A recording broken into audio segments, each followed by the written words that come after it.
Hey guys, what's up? Today is October 30th. It is about 10 o'clock where I live. And well, I've been cleaning my room. What did I do? Forgot to record. Do I have a little bit left? Yes. Because I forgot to record, I'm gonna clean it, even though I normally would just say duck it. But I promised you guys a cleaning video. So don't forget to like, comment, subscribe. Let me know what you think, and I'll see you guys tomorrow. And I know this is gonna be a shitty angle, so ignore that. I have it like hanging midair so that I can charge you my phone while I do this. So enough chit chatting. Let's get this started. Hey everybody, and welcome back to Los Genre Bridezilla. You know, in some very strange cases, a bride, a proper nice bride, can be mistaken as a bridezilla. Today's story is proof of that. So let's cut the introduction short and get started. This one's from user Mother Sunflower 94. Bride disappeared, then reappeared a week before her wedding, and now I'm confused. I'm just a florist. Hey y'all, I'm really effing whiplashed by this current situation. I own my own flower shop, and a potential bride touched base with me around June about getting a custom package together for her October wedding. We had a site meeting at a venue. I worked closely with her planner, and I sent over a proposal. Well, the bride only responded back a few days later saying that I didn't fit into her budget. Okay, and? Flowers are expensive. Flowers are perishable, and I am an in-demand florist. I live in a tourist hub. Yeah, I know. The damn bug is on my mind every day, but bills have to be paid. And I have been effing slammed since we opened back up Mother's Day weekend. And I mean 2 to 3 brides every other weekend, which is insane for being mid-lockdown. Anyway, so she didn't respond even after I followed up to clarify my initial pricing guidelines based on the fact that at that time she had no color scheme, no flowers picked out, not even the faintest idea of what she wanted or was planning for. This is a $20,000 wedding. It's crickets until the end of July. Okay, cool. She called then asking if I was still keeping her in mind. I honestly hadn't. I asked her if she had thought about my proposal anymore or if she had finalized anything so that we could start planning. She held and haws and says she will get back to me. I told her I was booking up and that she needed to sit down with her planner, who I hadn't talked to since that meeting in June, and figure out what we were doing. I get wedding planning is chaos and that the bug has put a monkey wrench in all things, so I wait.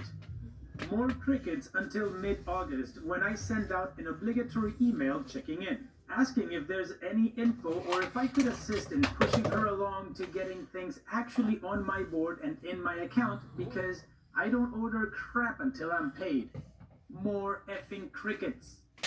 So I go along, making flower dreams come true as I do, and this cow calls me on the Saturday past, 7 days before her event, and asks me if everything is ready. Ma'am, I do not work for you until I am paid. Full effing stop. At this point, I had figured she booked the other florist in town. No biggie, he does beautiful work, almost as good as mine. I hadn't planned anything, ordered anything, or put any further thought to it. I spoke to my venue contact a while back through other projects, and he said he hadn't been able to get any clear direction from her and wasn't going to push it. Maybe someone's gotten sick. Maybe the relationship is over. Who knows? Who cares? I'm just a florist. At this point, there's no payment, no contract, no direction whatsoever. So I go full head be in charge mode to keep good relations with the venue, with the bride, and to get a chance to do some stellar work. I tell her to email me because now I want full records, beyond what I already keep. Documenting every bit of info we exchange because I know she's an oncoming storm. She refuses. Doesn't matter because I'm out of the office until Tuesday, September 29th, for personal reasons. I email her again to tell her to send me the info and CC the wedding planner. So she calls again the next day, Sunday. I'm still out of the office. I email her again and tell her I'm not going to go into town from my mountain hideaway because this is her problem, not mine. She finally sends me the email, pretty much the same non-information I started with, except now they've added more flowers. Fine, she will pay. Oh yes, she will pay dearly. I write up the quote and charge her for the rush order because I have to. Had she responded any time before September, we would have had every financial break they were pushing for wedding season at our feet. And I always pass my savings along because it's good for business to have happy clients come back even with the cost of flowers going up. The planner finally emails me. She's had my info since the jump, but only to send a timeline. I send her an email to communicate the current state of things, including the fact that they are now over budget for me for what I had to quote, and I need to be paid tomorrow, no exceptions. It's now 10:30 p.m. on Monday night, and I'm pretty sure S is going to hit the fan tomorrow. I'm excited though. I'm finally financially stable enough to tell people to F off, professionally of course. Any other florists here who have been ghosted but the bride still thinks there are flowers on the way? Any of y'all think I should have had done or said more in the leap up to this, or what? Okay, so up to this point, the bride is a bridezilla from this perspective. She's trying to get something without paying and is ghosting the supplier, right? Well, let's move on to the update, where there is a lot more information and a really cool twist. Wow, was not expecting my previous post to blow up half as much as it did. Thank y'all for being kind, funny, and just ready for this S show as I was this morning. Alright, now to the good part. Zoom meeting starts at 10 a.m., so I'm ready by 8 a.m. in my best war paint, with my coffee visibly steaming in a way I only wish I could. I woke up to a stream of emails this morning that the bride and planner had sent trying to figure out who dropped the ball, as X effing infected. I do not reply, but go through these emails with all of the receipts these two have sent between them since June when I became involved. At no point after our meeting do either of them mention the flowers in exactly 7 emails between them. How the actual F do you plan any major event with just 7 emails?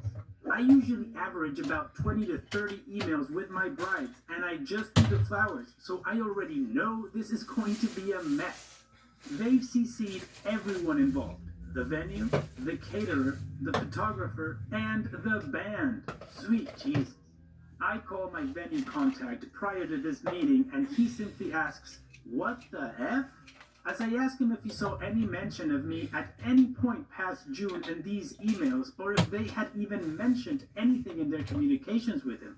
The silence is telling for the moment before we just both lose our ass laughing, and he sighs like it hurts. I'm told to be easy on her so she doesn't cancel everything. I make no effing promises. 9:07 a.m. rolls around, and the other town florist calls me out of effing breath laughing after I sent him a bolo the night before about these 2 idiots. He tells me that the planner called him as soon as he was open to ask about his availability for this weekend. The other florist straight up tells her he's already talked to me, and even if he was available, he's not getting into the mess she caused. Apparently, she's gotten married again recently, and he didn't know her new name, but she hadn't changed her caller ID. He had a history with her, and apparently, obviously, she's an F-all planner. He tells me to have fun because I'm neck deep in this S now. Now I'm fuming. Not for myself as much, but for this bride. From her emails, she seems to think that everything was on track and that all she had to do was say yay or nay and have her future husband bring the check. I make a few quick calls to some other vendors because I need every bit of ammunition for this one. Now it's 10 a.m. and I start the meeting. We're all sitting there exchanging good mornings. Bride looks tired and stressed. The planner looks anxious. And my resting face is in full form. I'm not even gonna effing play today. Everyone seems to wait for the first person to speak. So I take a sip of coffee, straighten up in my chair, and fold my hands in front of me on my desk before asking if the proposal has been approved. The planner says that while my ideas are in line with what vision she has put together for the bride, she doesn't think that the rush fee, the overtime fee, or the setup fee are fair. She says I've known about the wedding since June and should have been prepared, that her client should not be penalized for my oversight. Oh, F no. I chuckle with my tongue between my teeth before I tell her flatly that it is not negotiable and ask the bride if she has any alternate arrangements. She says no and that she thought this was taken care of after she communicated to the planner about my email in August and just asked her to take care of it within the next week or two. And she effing apologized for being caught off guard and frantic because her future husband dropped the check off to the planner the 1st of September for me after she thought it had been taken care of. I tell her I believe her and ask her if she'd like me to handle the issue once and for all with the planner. As this planner starts losing her ass and saying she only got the check for the band, the bride just nods. I pick up all the printed documents I've compiled in the last 72 hours since this crap started escalating and tell the planner to shut up or I'd make sure she regretted it.